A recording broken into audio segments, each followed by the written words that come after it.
Bavardage du jour, bonjour! C'est votre go sous micro et on se retrouve aujourd'hui pour le second épisode de mon podcast d'amour et de coffre fraîche. Bienvenue. Aujourd'hui, on va parler de l'ouverture d'esprit, de l'ouverture au monde, de l'ouverture aux autres. J'étais en train de réfléchir là il y a quelques temps et j'ai écrit un post, un carrousel que je vais sûrement partager sur mon compte Instagram. Et dessus, j'ai écrit: avant, je rêvais de faire partie d'un groupe. Aujourd'hui, je ne m'enferme plus nulle part. Et en fait, je me suis rendu compte que j'avais plus envie de m'enfermer. Je me suis rendu compte en fait que ma richesse, elle gagnait en valeur quand je m'ouvrais aux autres. Je vais m'expliquer.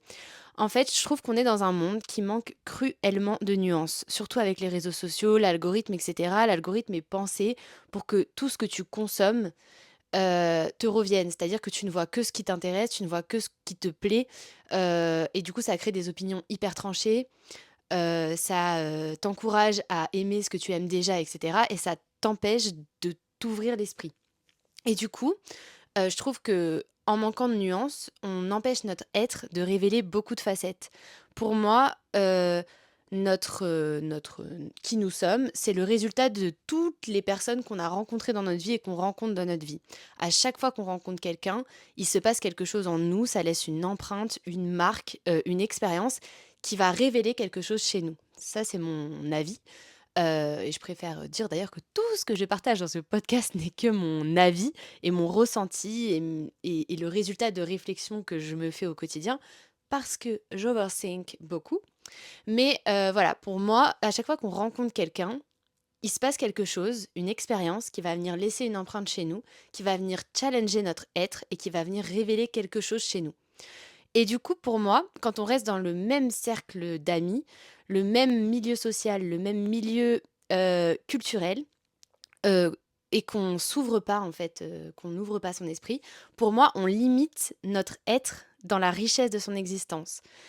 Et c'est pour ça que c'est hyper important, en tant qu'être humain, d'aller nourrir cette, pluralité, d'aller s'ouvrir aux autres, d'aller rencontrer des nouvelles personnes, d'aller essayer des nouvelles choses, de s'intéresser à des nouveaux sujets, d'aller creuser des nouveaux sujets, parce que du coup, c'est comme ça qu'on enrichit notre être. Il y a un truc pour lequel je suis hyper reconnaissante, c'est que, depuis petite, en fait, je baigne dans le multiculturel et je pense que d'avoir grandi en fréquentant plusieurs milieux sociaux, plusieurs environnements culturels et cetera, ça m'a permis de nourrir cette soif, de m'intéresser à tout, de m'adapter à tout endroit et cetera et je suis vraiment hyper reconnaissante d'être un peu une sorte de caméléon qui est, bien en tout milieu, avec tout type de personnes et du coup, je sais qu'aujourd'hui, c'est une base très, très solide qui me permet, en fait, de m'intéresser à plein de choses et à plein de gens et tout ça et pour moi, c'est vraiment genre, l'intelligence sociale.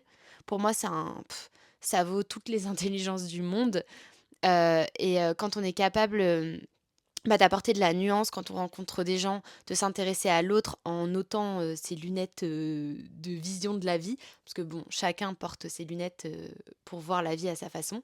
Mais quand on est capable de, voilà, retirer ses lunettes, de sortir de son prisme, d'élargir sa vision, mais je trouve que c'est une richesse, inestimable. Et je pense qu'il y a un truc aussi, un événement dans ma vie qui a grave marqué, cette volonté de m'ouvrir à l'autre et de cultiver cette soif d'ouverture.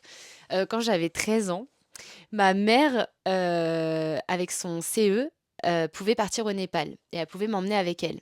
Il faut savoir qu'à 13 ans, j'étais en crise d'ado, de ouf.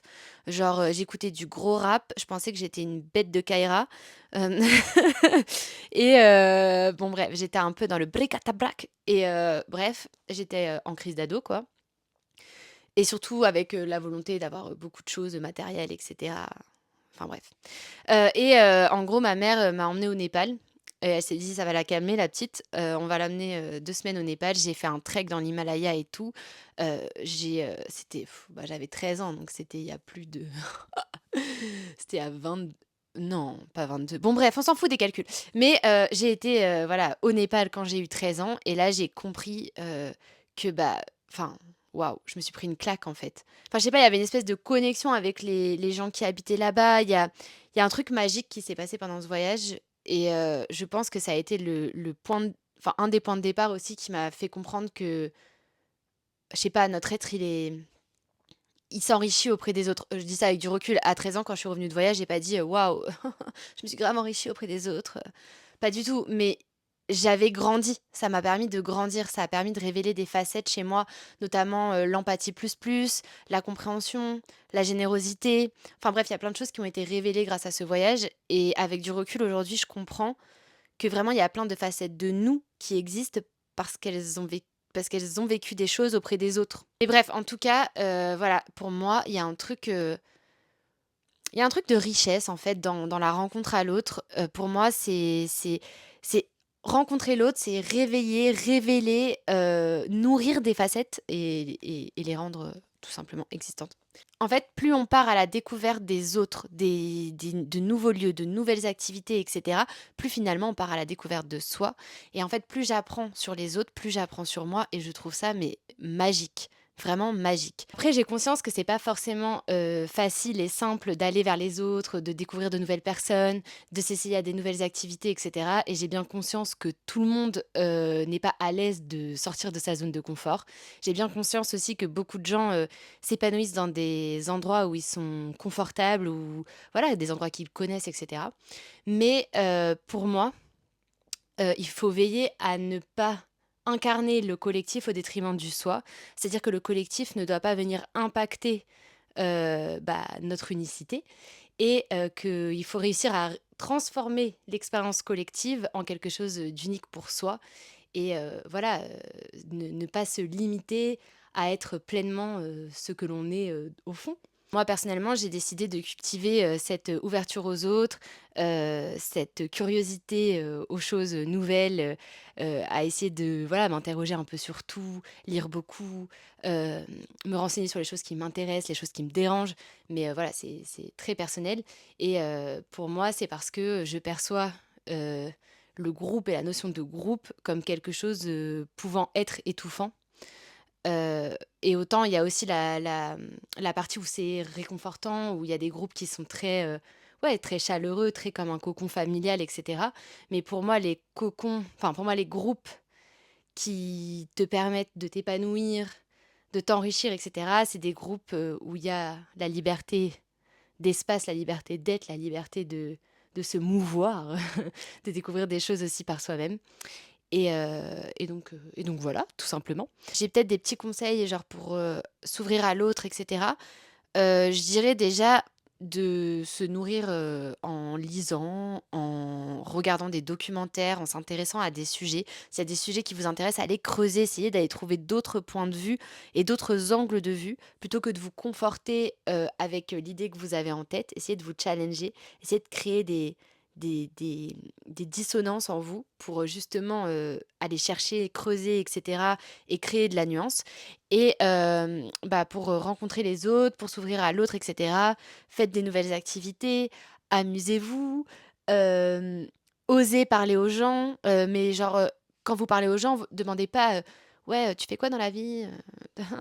Enfin, posez des questions deep, allez chercher, ouais, comment les gens réfléchissent et cetera. Essayez de sortir de votre prisme, essayez de comprendre aussi quand quelque chose vous dérange ou révèle, des sentiments un peu négatifs chez vous. Essayez de comprendre pourquoi, parce que pour pouvoir partir à la conquête des autres et donc de soi, enfin, pour pouvoir partir à la conquête des autres, dans l'idée de partir à la conquête de soi, il faut être, extrêmement ouvert à l'idée que, potentiellement, partir à la conquête de soi, ça peut être inconfortable aussi. Et ça, ce sera un autre sujet. Enfin voilà, j'espère que cet épisode vous a plu. Encore une fois, vraiment, je practice. Donc voilà, en espérant, que ça vous plaise et que ça vous parle. Et sur ce, je vous fais des bisous. Prenez soin de vous toujours, osez et vous êtes incre. Bisous.